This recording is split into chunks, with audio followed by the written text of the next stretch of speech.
My mother died on a Tuesday morning in October, and the rain that day was the kind that does not fall so much as settle, the kind that hangs in the air and soaks into the cuffs of your jacket, whether you stand still or walk. I drove from the hospital back to the apartment I rented in a basement under a yellow house in Boise, and I sat on the edge of the bed for a long time without taking off my shoes. I was 26 then. I am 27 now, and the year between those two ages was the longest year of my life.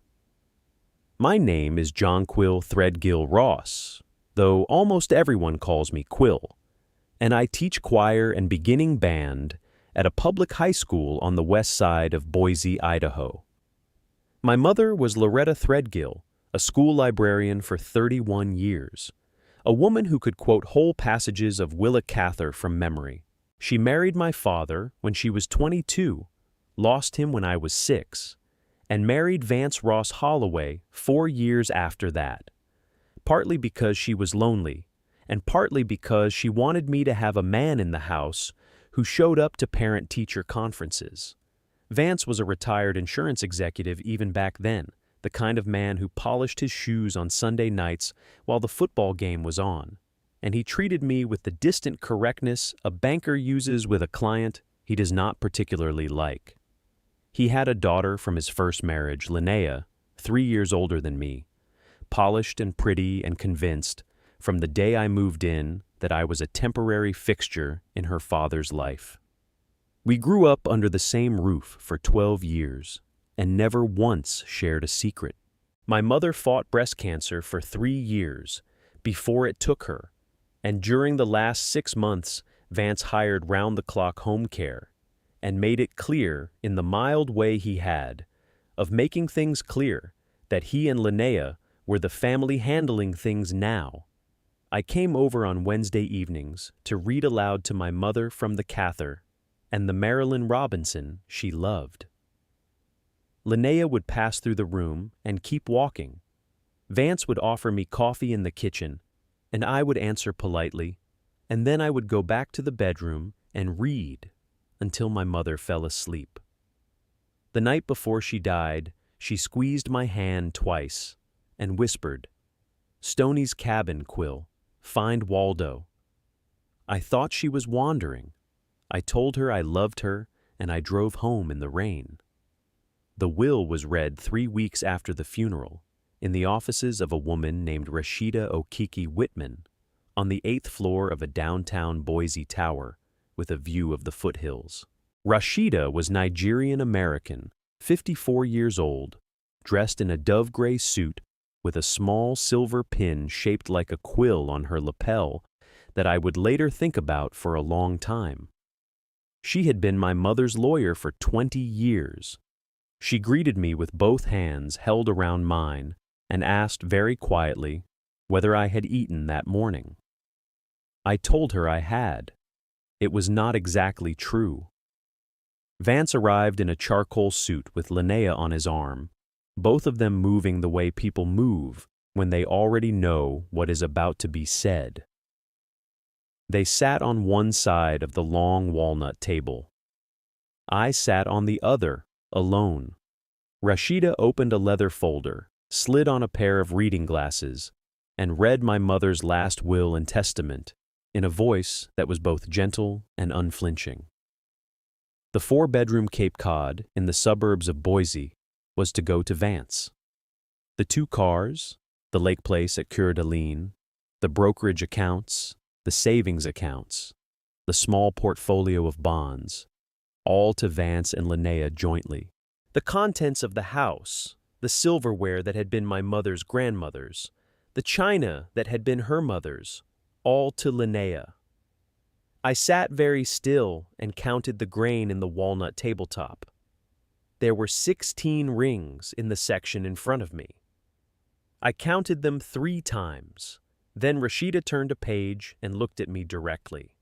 "To my son, Jonquil Threadgill Ross," she read, "I leave the cabin and 20 acres in the Bitterroot foothills, above Hope, Idaho, Parcel number 27-RR-441-9, formerly valued on the property roll at $1. She paused. She looked down again.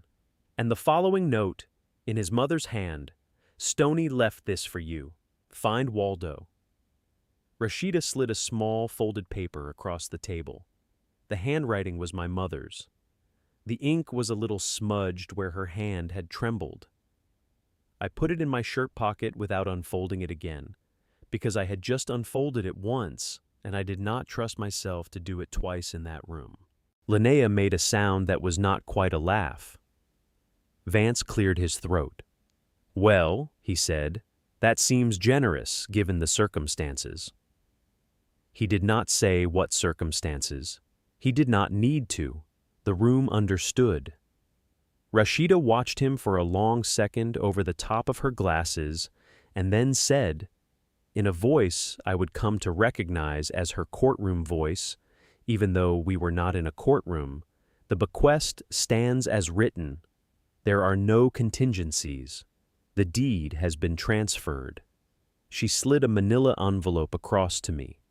Inside was a brass key on a leather thong and a folded county recorder document and a hand-drawn map. We rode the elevator down in silence. The lobby of the building had a fountain in it, the kind that is supposed to be soothing, with smooth black stones along the bottom. Linnea waited until we were almost at the revolving door, and then she stopped and turned to me with the bright, brittle smile she had been practicing on me since she was 12. "A boarded-up cabin, Quill," she said. "How fitting. Don't expect us to come help you fix it up." She laughed, and the sound bounced off the marble. Vance did not laugh. He stepped between us, the way he used to step between me and any conversation that might have produced a feeling, and he looked down at me from the small advantage of his 3 inches of extra height. "Don't come back to the house, Jonquil," he said. His voice was not loud. He never had to make it loud. "I'll have your last few items boxed and on the curb by Friday. You have 1 more week of mail forwarding, and then the box is mine. Your mother's choice was your mother's choice, but the practical arrangements are mine, and I'd prefer a clean break."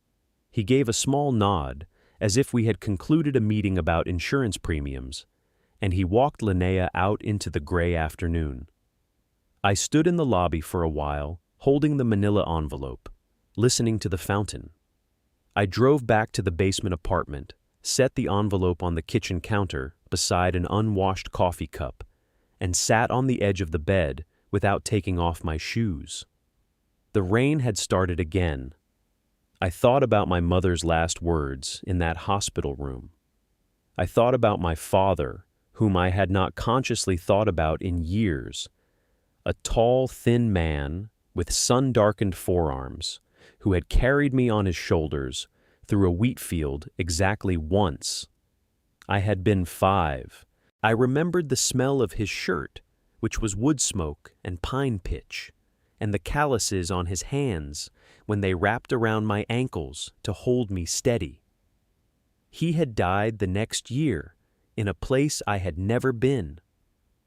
My mother had taken me to his funeral, but had not let me see him, and afterward we had moved from the small house we had lived in to an apartment closer to her work, and his name had simply, gradually, ceased to be a thing we said aloud. I opened the laptop and typed his name into the search bar. Stoney Threadgill, Sandpoint, Idaho. The internet gave me almost nothing. A scanned newspaper article from 1995 from a publication called the Sandpoint Daily Bee. 4 short paragraphs under the heading, "Local Prospector Found Dead at Cabin Claim." The article said that Stoney Threadgill, age 51, of rural Hope, Idaho, had been discovered by a neighbor at his cabin above the Cabinet Mountain foothills after several days of no contact. The cause of death was listed as heart failure. It mentioned that he was survived by a wife and a young son in Boise. It mentioned that he had been a small claim placer miner for 19 years, working a patented claim on what the article called the old Threadgill prospect. That was all. There was no photograph. There was no follow-up. The internet had nothing else to say about him. I read the article 4 times. Then I pulled the brass key out of the envelope and held it in my palm. It was heavier than I had expected, with a square head and a long shaft, and a single ridged tooth, the kind of key a locksmith would have cut by hand in 1970. The leather thong was soft and oiled and smelled very faintly of pine. I unfolded the hand-drawn map. It showed a gravel road off Idaho Highway 200 east of Hope, a switchback up the mountain, a small square labeled W. Birchwood with a phone number, and then a dotted line continuing up the slope to a second square labeled Cabin. The map was drawn in pencil and had been folded and unfolded many times. I unfolded my mother's note one more time. "Stoney left this for you. Find Waldo." I refolded it, and I put it back in my shirt pocket, and I went to bed in my clothes. In the morning, I called the school and told the principal I needed a personal week. She did not ask why. I packed a duffel bag with 2 changes of clothes, and a sleeping bag, and a flashlight, and the kettle from the kitchen. I put the manila envelope in the passenger seat of my 15-year-old hatchback. I filled the tank at a gas station on State Street, bought a thermos of coffee and 3 protein bars, and a paper map of the Idaho Panhandle from a rack near the register, and I pulled onto the interstate, heading north, before the city was fully awake. The drive from Boise to Sandpoint is 8 hours, if you are honest with yourself about stopping for fuel and food. I made it in 7.5 because I did not stop for food. The road north of Boise climbs out of the high desert and into the timber country slowly, the sage giving way to ponderosa, the ponderosa giving way to the great mixed forests of larch and white pine. By Whitebird Pass, the larch were beginning to turn that smoky gold they go in October, the color of an old wedding ring. I rolled the window down at Riggins, and the air came in cold and resinous, and something in my chest that had been holding for 3 weeks loosened by a 1/4 inch. I drove through Coeur d'Alene at 2 in the afternoon. I passed the exit to the lake place that was now Vance's. I did not look at it. Sandpoint sat at the head of Lake Pend Oreille, like a town painted by a careful watercolorist, the lake very blue, the Cabinet Mountains rising on the far side in 3 layered shades of gray.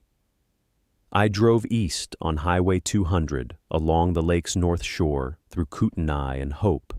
The directions on the map took me up a gravel road called Trestle Creek Road, and after 2 miles the road forked, and I took the right fork, and after another mile I came to a small cedar shake house tucked back against the hillside in a clearing of larch and lodgepole pine.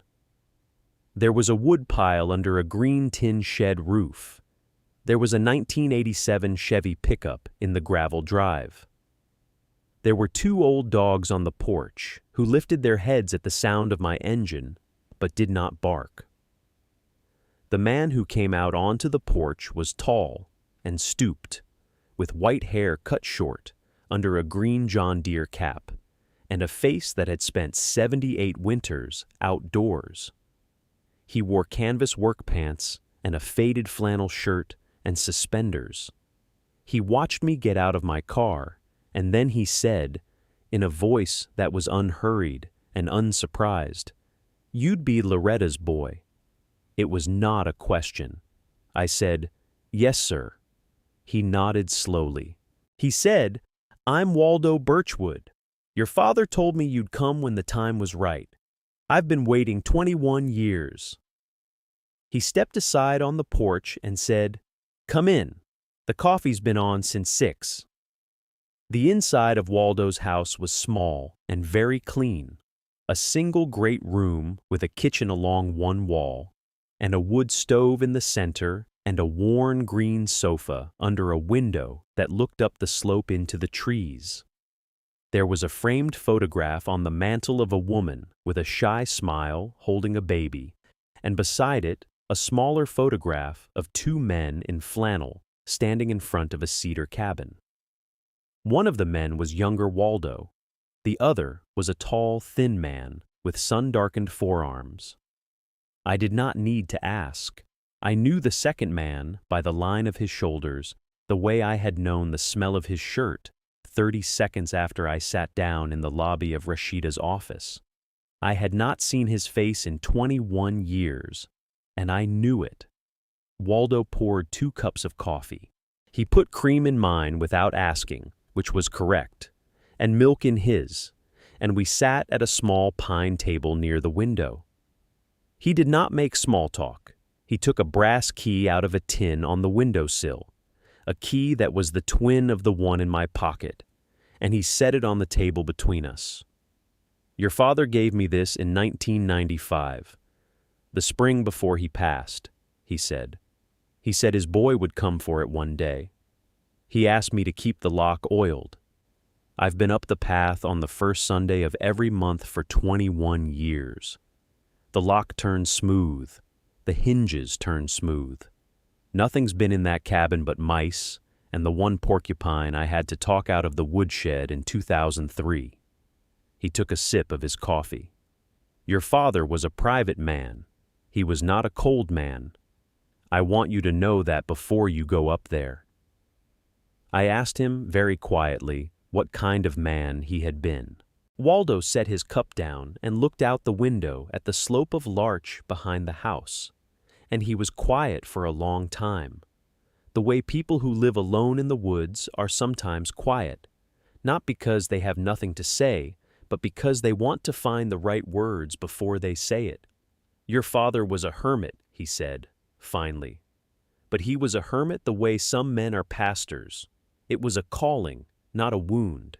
He was a placer miner, worked the old Threadgill Prospect 12 hours a day, 6 days a week, for 19 years. Read books in the evenings, wrote letters to your mother every Sunday. He loved her, Quill. I want you to know that. He loved her more than he loved being up here, and being up here was the only thing he loved besides her and you. He stayed away because she asked him to, for your sake, and because he agreed she was right." He paused. "He never told her how the claim was paying. He didn't want her to feel obligated to leave the boys' school and come up. He wanted you to grow up with a real mother, in a real town, with a real life. He paid the price for that himself. And now you come up the mountain and you collect what he set aside." I did not speak for a while after that. The 2 old dogs had come in from the porch, and one of them had laid its head on my foot. Waldo finished his coffee. Then he stood and pulled on a canvas coat and said, "Path is steep. I'll walk you up. We've got 3 hours of light." I followed him outside. He took a walking stick from beside the door.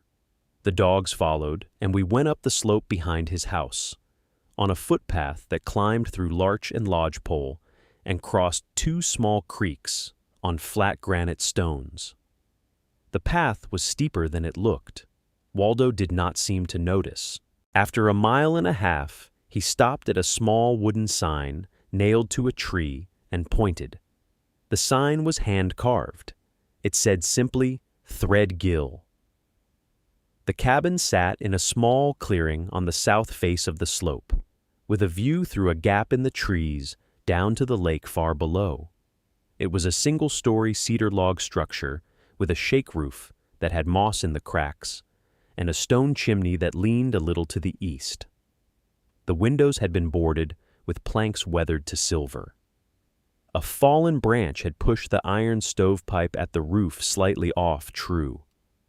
The door was thick and oak, set in a frame of hand-cut timbers, and a brass padlock the size of my fist hung from the iron hasp. Around the cabin in a wide ring, somebody had cleared the brush regularly enough to keep the trees from advancing. Waldo had cleared it. 21 years, on the first Sunday of every month.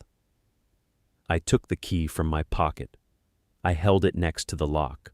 The brass of the key and the brass of the padlock had aged together. The key fit the lock. It turned with a small, smooth click that surprised me, and the padlock came open in my hand, and I stood there for a moment, holding it because I did not yet feel ready to push the door. Waldo stood a little behind me on the path. He did not say anything. The wind moved in the pines above us. I pushed the door, and the iron hinges turned smooth, and the smell of the cabin came out to meet me. It was pine and pitch and 40 years of dust, and very faintly wood smoke, the same wood smoke I had smelled on my father's shirt in the wheat field when I was 5. I put one hand on the door frame to steady myself. The single room inside was about 20 feet by 16. The floor was wide pine planks, oiled and dark. Along one wall stood a hand-built wooden bunk with a wool blanket folded at its foot.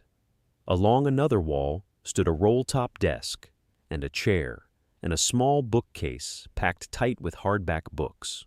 There was a cast-iron wood stove in the corner with a kettle still on top of it. There was a hand pump at a small zinc sink.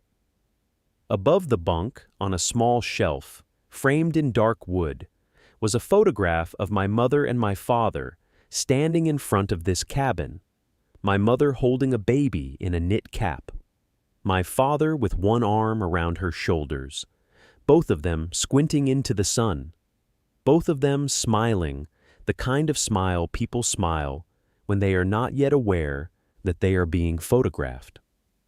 The baby was me. I was perhaps 8 months old.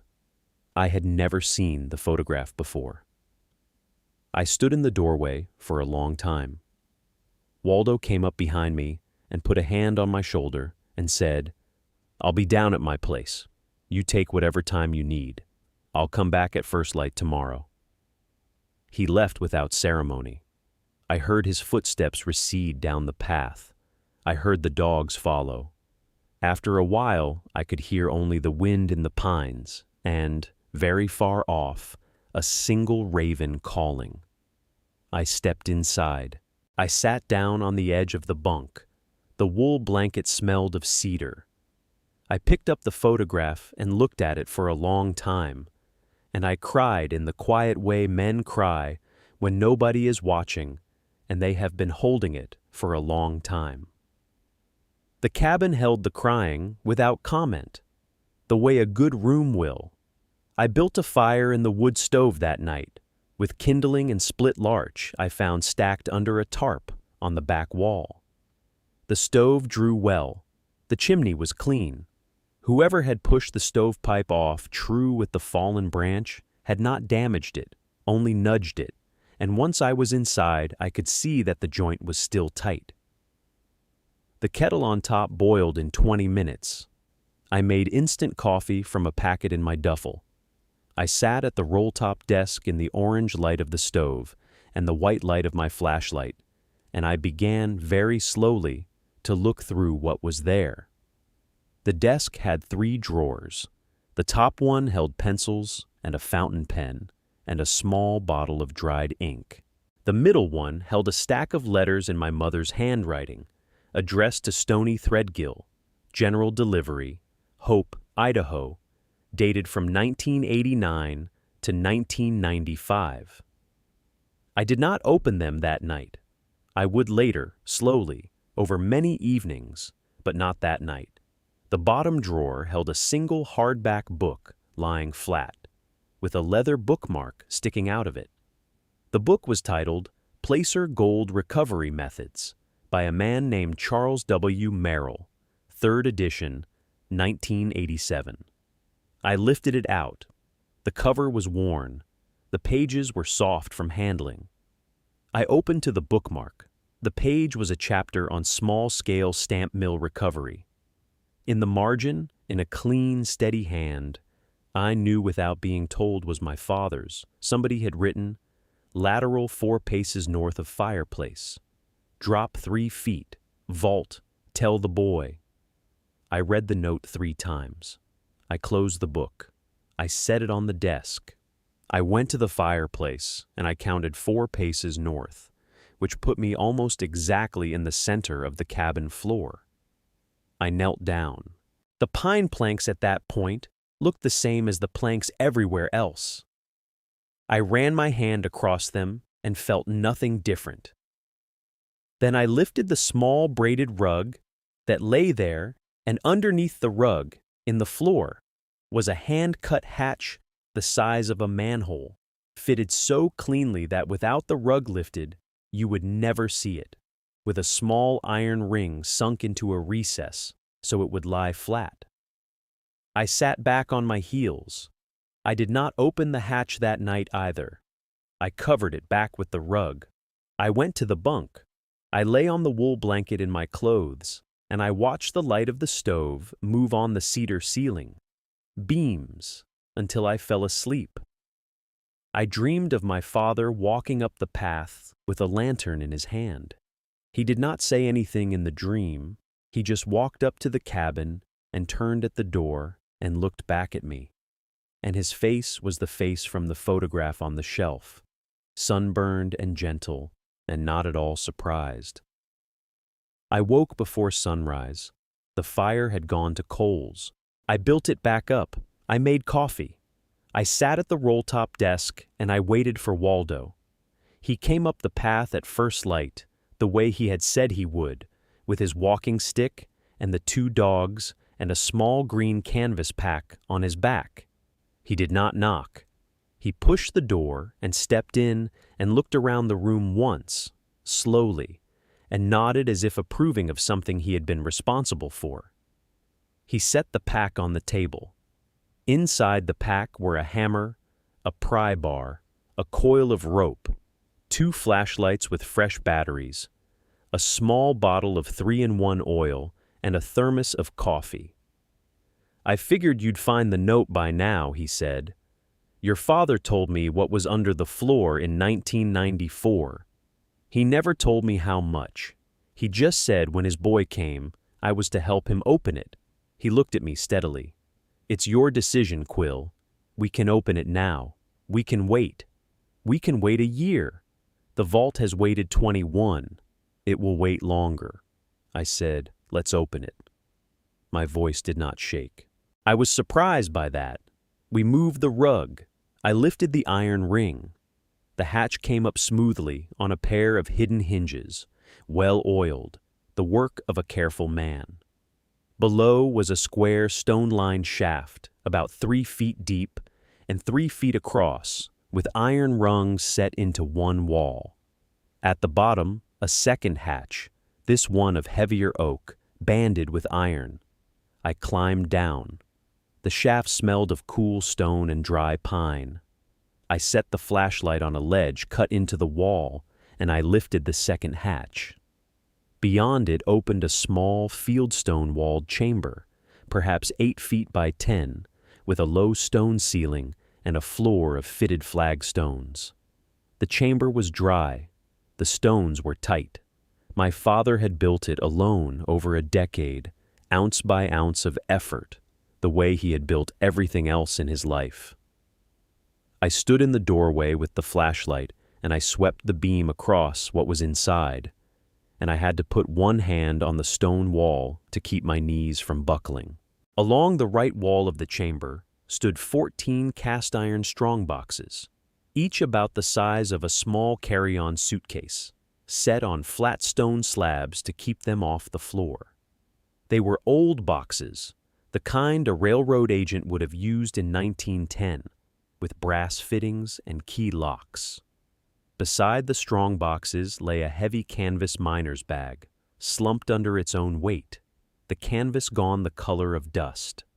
On a low fitted stone shelf along the back wall sat a soft leather pouch the size of a loaf of bread, drawn closed with a rawhide cord, and beside the pouch lay an oilcloth wrapped packet about the size of a hardback book tied with twine. Above the shelf, set into a recess in the stone, rested a single sealed envelope of cream-colored paper, addressed in my father's handwriting to Jonquil Threadgill, my son. I did not open anything yet. I climbed back up the iron rungs.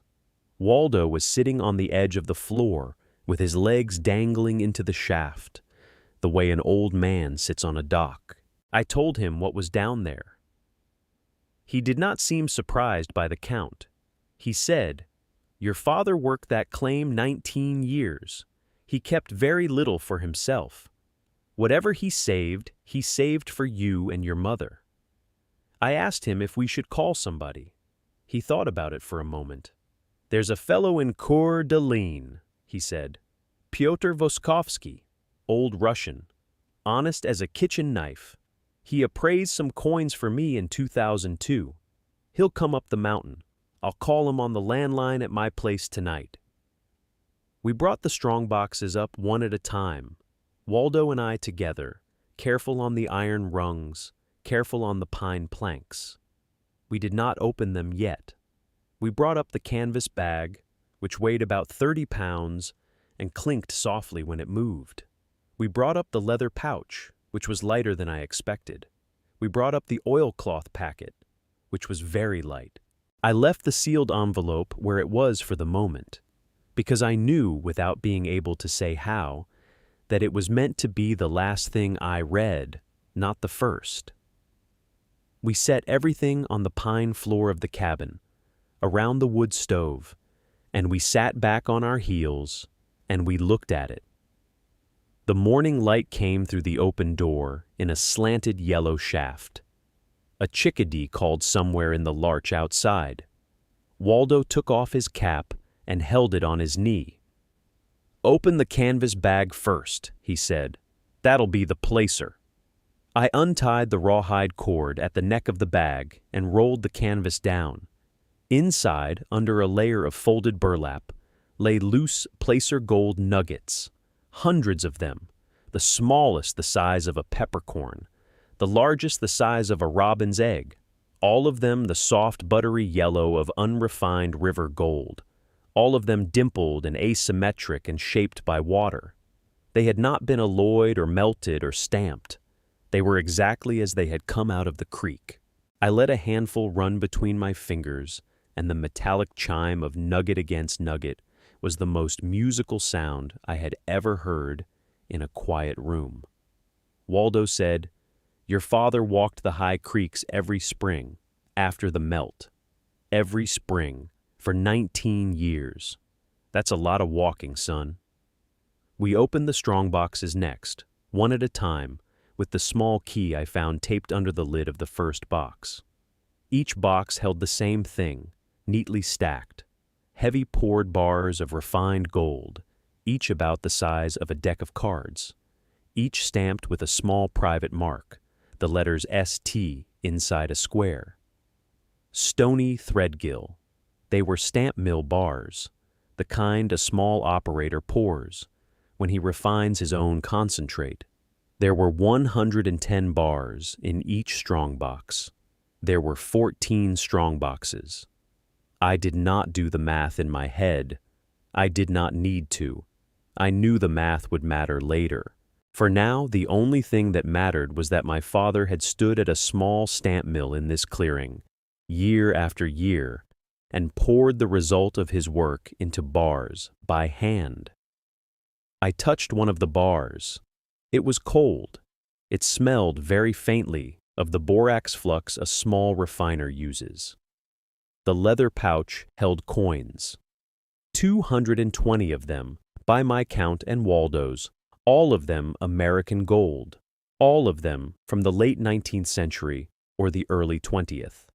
Liberty Head double eagles and half eagles and quarter eagles and Indian head eagles, a few $3 pieces, even a single 1854 S quarter eagle that Waldo whistled at softly.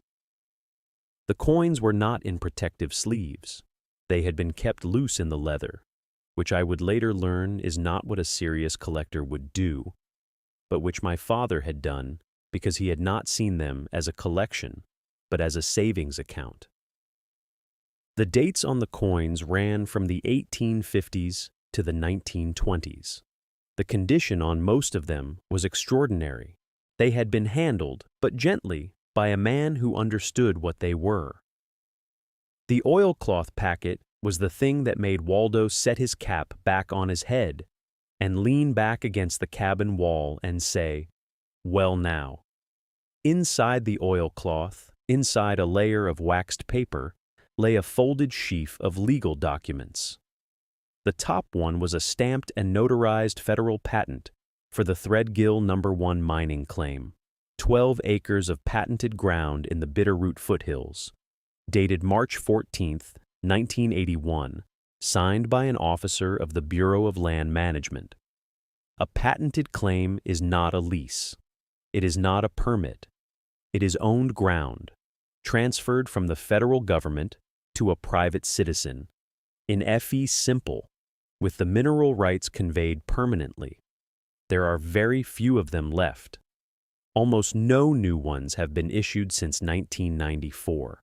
Below the patent lay 3 independent geological survey reports, dated 1979, 1986, and 1993, each signed by a different licensed mining engineer, each describing the proven and probable gold reserves remaining in the bedrock veins beneath the claim. The 1993 report estimated that less than 4% of the proven reserves had been extracted by my father in his 19 years of small-scale work. There was a fortune in gold beneath that mountain, and my father had only scratched the surface of it. I sat on the pine floor with the documents in my lap, and I thought about my father walking those creeks every spring. I thought about him working 12 hours a day, 6 days a week, in a small stamp mill he had built himself, to extract a tiny fraction of what he could have torn out of that mountain if he had wanted to. He had not wanted to. He had wanted to live there quietly and pay his way and put a little aside for the boy and write to my mother on Sundays. He had been a wealthy man choosing to live simply. There is a difference, and the difference matters. It was only then that I went back to the recess and brought up the cream-colored envelope. I sat on the bunk to read it. Waldo went outside on the porch with the dogs to give me the room. I will not write here every word of what my father said, because some of it belongs only to me. But I will write enough to keep faith with what he meant. The letter was dated April 18th, 1996. He wrote it 11 days before he died. He could not have known that, of course. He wrote it the way a careful man writes a will, in case. He began by saying, "My dear son." He said he hoped I would not read this letter for many years, that he hoped to give it to me himself, in person, on a porch, on a summer afternoon when I was old enough to understand it. He said if I was reading it instead, then the worst had happened, and he was sorry. And he wanted me to know that he had loved me from the day my mother told him she was carrying me. He said he was a hermit, and that being a hermit had been his calling, the way some men are called to be priests or sailors, and that my mother had understood this even when she had not liked it. He said he had not told her about the size of his claim because he had not wanted her to feel that she was obligated to leave Boise and bring me up the mountain to live with him. He had wanted me to grow up in a town with a school and a library and other children. He said he had asked her before they separated to choose, and she had chosen the town, and he had agreed she was right. He said he loved her. He said he had loved her every day of his life. He said he had set everything aside for her and for me. He had built the vault himself over a decade, stone by stone, in the evenings after his work in the stamp mill was done. He had wanted to make it so well that no flood and no fire and no thief and no time would touch it. He said the contents were ours alone, my mother's and mine, and that if she had remarried by the time I read the letter, which he expected she might, the contents were not for any second husband and not for any stepchildren. He used a phrase I have thought about often since. He wrote, "By his own hand he forfeited any claim to this, the day he asked your mother to choose between him and what came before him. A man who insists on that choice has no claim on what came before him.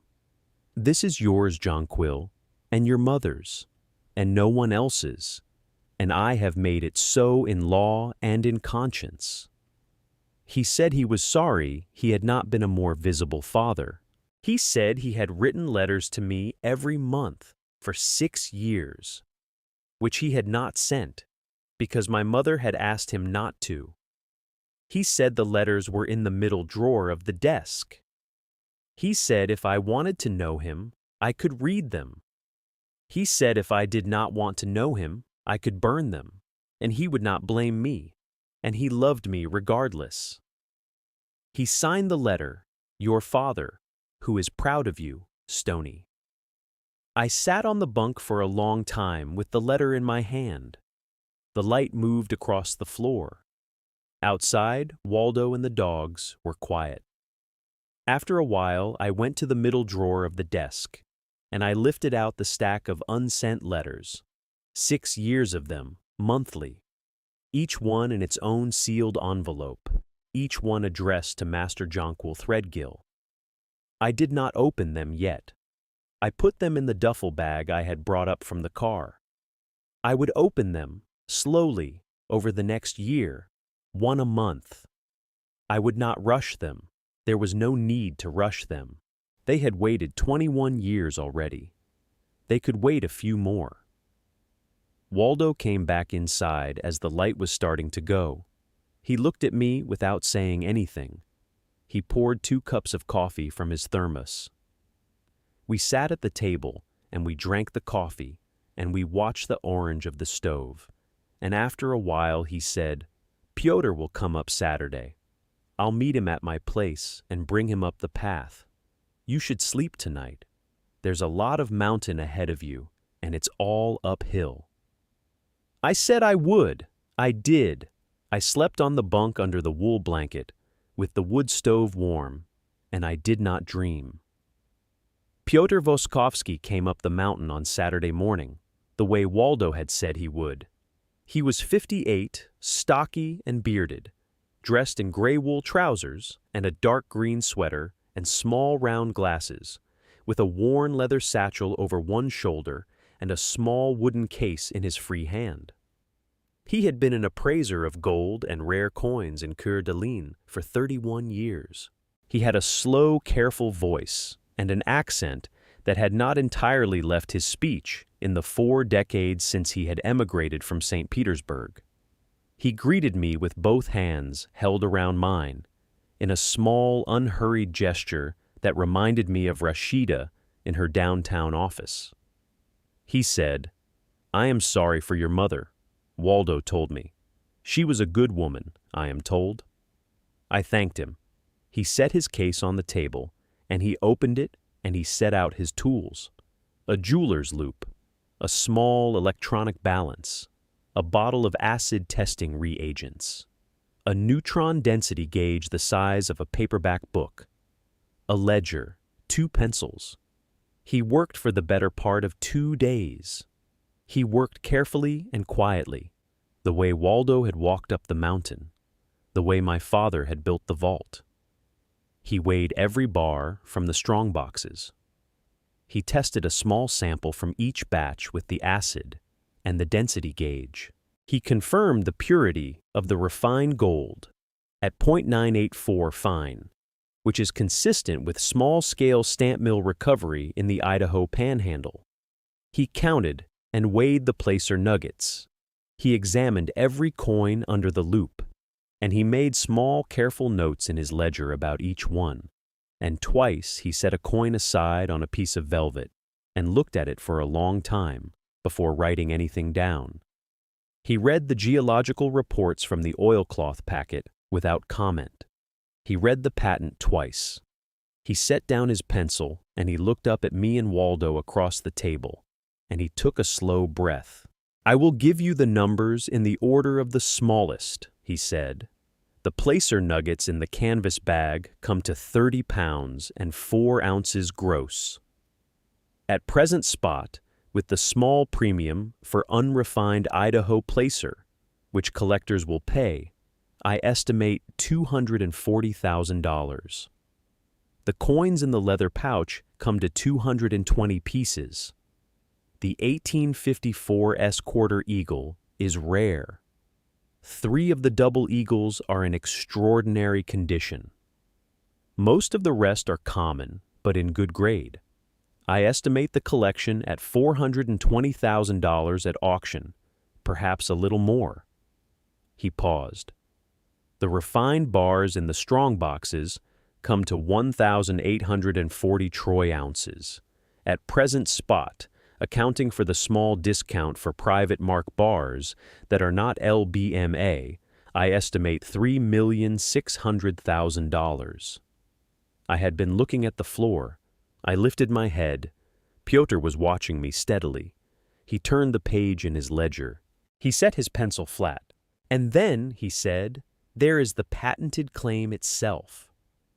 I am not a mining engineer, but I have seen reports like these for 31 years, and I read them with the eye of a man who has had to value them often. The patented Threadgill No. 1 claim covers 12 acres of patented ground with proven and probable gold reserves still in place, confirmed in 3 independent surveys spanning 14 years. Less than 4% of the proven reserves have been extracted. Patented claims of this size and this grade with mineral rights this clean are essentially unobtainable on the modern market. If the heirs were to lease the mineral rights to a responsible operator under modern environmental terms, with reclamation bonds in escrow and royalty payments over a standard 25-year working term, I estimate the present value of those mineral rights at approximately $235 million. He closed the ledger. Total estate valuation, by my hand and on my reputation, is approximately $240 million. I will give you my report in writing on Monday. The cabin was very quiet for a while after that. Waldo took off his cap and turned it in his hands. He did not whistle. He did not say anything. The kettle on the stove ticked once as it cooled. Outside, a wind moved in the pines. I looked at my father's photograph on the shelf above the bunk, the one of him and my mother holding me as a baby, and I thought about a man who had stood in a creek every spring for 19 years, and a man who had built a vault stone by stone in the evenings after his stamp mill work was done. And I thought about a woman who had read me Willa Cather in a hospital bed and whispered Stoney's cabin, "Find Waldo," with the last of her breath. I thought about how long they had been waiting for me to come up this mountain, and how long they had been waiting in different ways. I thought about how close I had come to selling the cabin sight unseen to pay first and last on a new apartment in Boise, because I had assumed, the way you assume the first thing your stepfather tells you, that what my mother had left me was nothing. I did not call Vance. I did not call Linnea. I did not call anyone in the family. I did call Rashida Okiki Whitman in Boise on Waldo's landline on Saturday evening after Pyotr had gone back down the mountain to spend the night at Waldo's place. Rashida picked up on the second ring even though it was a weekend. I told her, very simply, what I had found. There was a long pause on the line. She said, "Jonquil, are you safe?" That was the first thing she asked. I said I was. She said, "Then we move slowly. I will book a flight to Spokane for Tuesday morning. I will drive down to Sandpoint that afternoon. We will not put any of this on paper, and we will not file anything, and we will not tell anyone until I am there. Do not speak to your stepfather. Do not speak to your stepsister. Do not speak to the press. Do not speak to a buyer. Drink water. Eat. Sleep. I will be there Tuesday." I told her I would. I did all of those things, in roughly that order.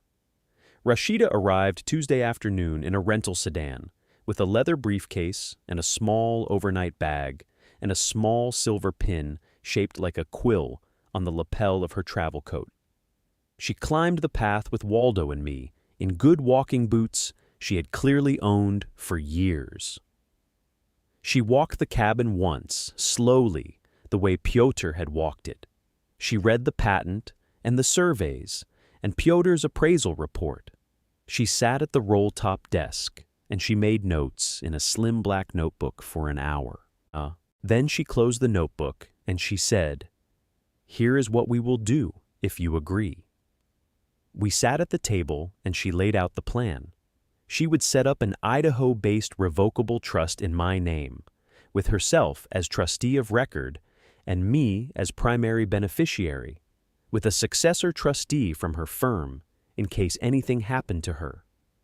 The trust would hold the cabin, the 20 acres of unpatented surface land, the patented 12-acre claim, the strong boxes, the placer, the coins, and the unsent letters, and the books, and everything else my father had left. The trust would be quiet.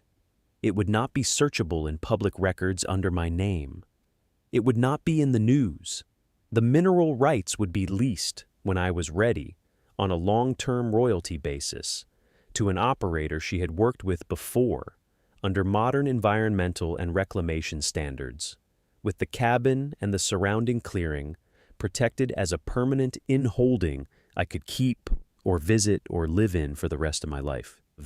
The first royalty distribution would arrive in my 18th month. Until then, the refined gold and the coins, sold carefully and slowly through Pyotr's network, would be more than enough for me to do the things I wanted to do. I told her the things I wanted to do. I had been thinking about them for 3 days.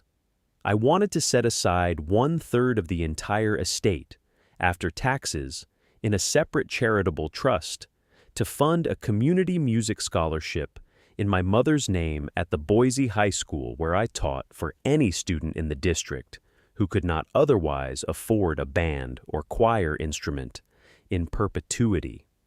I wanted to pay Waldo Birchwood a thank you of $250,000 in cash, no strings, and to give him a permanent recorded right of access to the cabin and the path for the rest of his life, and the right to bring his dogs, and the right to pick huckleberries on the slope. I wanted the cabin kept. I did not want it sold. I did not want it improved. I wanted a new shake roof, eventually, and the stovepipe properly straightened, and a small solar panel on the south slope so I could keep a single light on at night, and otherwise I wanted it left alone. I wanted to keep teaching at the high school. I did not want to retire at 27. I had 3 years of choir students who knew my voice from the podium, and I was not going to abandon them in October because I had come into money. Rashida listened to all of this with her small black notebook in front of her and her pen in her hand, and she made small, careful notes, and at the end she set down the pen, and she said, "Jonquil, your mother told me, more than once, in the last year of her life, that she was worried you would think you had been left behind. She was wrong. She knew she was wrong.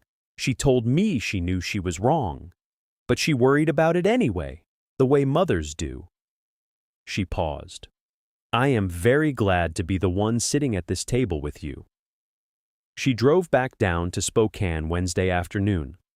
Pyotr made his second trip up the following week, and the strong boxes and the canvas bag and the leather pouch were moved, very quietly, to a bonded storage facility in Coeur d'Alene that Rashida had vetted. The cabin held only what it had always held: the bunk, the stove, the desk, the books, the photograph on the shelf, and me. I stayed 3 more nights. I read one of the unsent letters, the first one, dated June of 1990, in which my father described to a 4-year-old boy he had not seen in 2 years what the larch turn in autumn and what the chickadees sound like in the morning. I cried again, quietly, the way I had cried the first night. Then I closed the envelope and I went to bed. I drove back down to Boise on a Sunday. The drive was 8 hours. I did not stop for food because I was not hungry. I went back to the basement apartment under the yellow house. I taught choir on Monday. I did not tell my students anything. I did not tell the principal anything. I kept teaching. The royalty payments, when they began to come, 18 months later, went into the trust. The scholarship in my mother's name was funded in the 3rd year. The first recipient was a sophomore named Imani, who could not afford a clarinet. Her audition tape made me sit down on the edge of my desk in the empty band room and put my hand over my mouth. Vance and Linnea did not contact me for almost 6 months. Then Linnea called on a Tuesday afternoon in March. Her voice was different than I had ever heard it. I could hear that she had been crying. She said somebody at the country club had heard from somebody at a wealth management firm in Spokane, and there were rumors, and was it true? I sat at the kitchen table in my basement apartment, and I listened to her cry. I did not interrupt. After a long time, she said, "Quill, I'm so sorry. I'm so sorry for what I said in that lobby. I didn't know. None of us knew." I let the silence sit for a moment. Then I said, "Linnea, I'm not angry. I'm not. I want you to know that." She cried harder. I waited. I said, "Take care of Vance. He's your father. He's getting older, and he'll need you, and you should be there for him. That's the right thing." She asked if she could come up to the cabin sometime, just to see it, just to understand. I thought about it for a while. I said, "Linnea, I love you in the way step-siblings can love each other when they have been honest, and we have not always been honest. I'm not going to invite you up the mountain. I hope you can understand why. I wish you well." I told her I had to go. I hung up the phone, gently. I did not call her back, and she did not call again. Vance never called. I would not have answered if he had. I do not say that out of cruelty. I say it out of the kind of clarity my father had written about in his letter. The clarity of a man who has stood at a creek every spring for 19 years and learned the difference between gold and pyrite by feel. Vance had asked my mother to choose, in his own quiet way, every day for 12 years, and she had chosen him in the practical things, and chosen me in the secret things, and she had left him the practical estate, and left me the secret one, and she had been right. I do not need to be in his life. He does not need to be in mine. There is no anger in that. There is just the shape of what is true. I keep teaching. I keep going up the mountain. I drive up on the Friday afternoon of the last week of every month, and I stay through Sunday, and I sit at the roll-top desk, and I read the next of my father's unsent letters by the light of the wood stove, one a month, the way he wrote them. There are 72 letters. I will be reading them for 6 years. I am not in a hurry. Waldo is older now, slower, but he still walks up the path with me on Saturday mornings. He still has the 2 old dogs, who are very old now, and who lie at the hearth while we drink coffee and talk about things that are not important, the way men talk in a warm room in winter. The roof on the cabin has been reshaked. The stovepipe has been straightened. The small solar panel on the south slope keeps one bulb burning over the desk at night, and the bookcase has been added to, gently, with a few volumes I have brought up, and a few my father left. And the photograph of my mother and father and me as a baby is still on the shelf above the bunk, and beside it now is a photograph of my mother alone, sitting in the children's reading room of her library, taken by a colleague 3 years before she died, in which she is laughing. The huckleberries on the slope come ripe in late August. Waldo and I pick them together. He still makes the pies. I still wash the dishes. The 2 old dogs still lie on the hearth. The wind still moves in the pines. I have thought a great deal in the years since my mother died, and my father came back into my life through a brass key on a leather thong, about the shape of how a family becomes a family and how it comes apart. I have thought about how a hermit father, who only saw his son in the flesh for the first 6 years of that son's life, could see further into that son's life than a stepfather who lived in the same house with him for 12. I have thought about how grief and gift can come in the same envelope, with the same handwriting on the same afternoon, in a downtown Boise law office, and how easy it is to read only the part of the envelope that is grief, and to miss the gift, because the gift is harder to recognize when you are still inside the grief. I have thought about doors.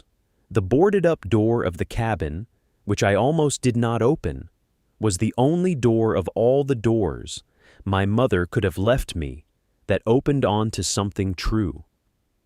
The 4-bedroom Cape Cod in Boise was a door, and behind it was a man who was already changing the locks before the funeral was over. The lake place at Coeur d'Alene was a door, and behind it was a stepsister who already had her own key. The boarded-up cabin was the door that everybody, including me, had assumed was nothing. It was the only one that opened onto my life. I do not say any of this with bitterness, because I do not feel bitterness, and I have learned slowly over the seasons up on the mountain that bitterness is a thing you have to feed to keep alive, and I do not feed it. I say it because I want anyone who is listening to this, anyone who is sitting in their own car, in their own parking lot, after their own afternoon of being told they have been left almost nothing, to hear what I am about to say. The thing they laugh at when they hand it to you may be the thing that turns out to matter. The boarded-up door may be the one that opens. The neighbor with the brass key may have been waiting for you for 21 years. The hermit father you barely remember may have known you better than anyone alive. If you are sitting somewhere tonight feeling that you have been laughed at for what was left to you, I want to say one thing to you gently, the way Waldo said it to me on his porch, with the 2 old dogs lying between us. Go and look. Go and walk up the path. Find the Waldo in your story, the quiet old neighbor who has been keeping the lock oiled. Listen to them. Take their coffee. Open the door. Read the letter. Sit on the bunk. Come back down the mountain with what is yours. The cabin in winter is the most beautiful place I know. The snow comes in November and stays until April. The stovepipe puts up a clean white plume into a pale gray sky. The windows are no longer boarded, and the old wavy glass throws back the lamplight in soft, uneven squares onto the snow. Waldo's dogs leave a trail of paw prints up the path. Inside, the stove is warm. The kettle ticks. The wool blanket on the bunk smells of cedar. The photograph of my mother and father and me as a baby sits on the shelf, and the photograph of my mother laughing in her library sits beside it. And the 72 letters from my father sit in a small wooden box on the desk, and I am still reading them, 1 a month, with no hurry. If you have somebody in your life who left you what looked like nothing, I would ask you before you sell it or sign it away to go and stand in front of it once and put your hand on the door and listen. The wind in the pines tells you most of what you need to know, if you are quiet long enough to hear it.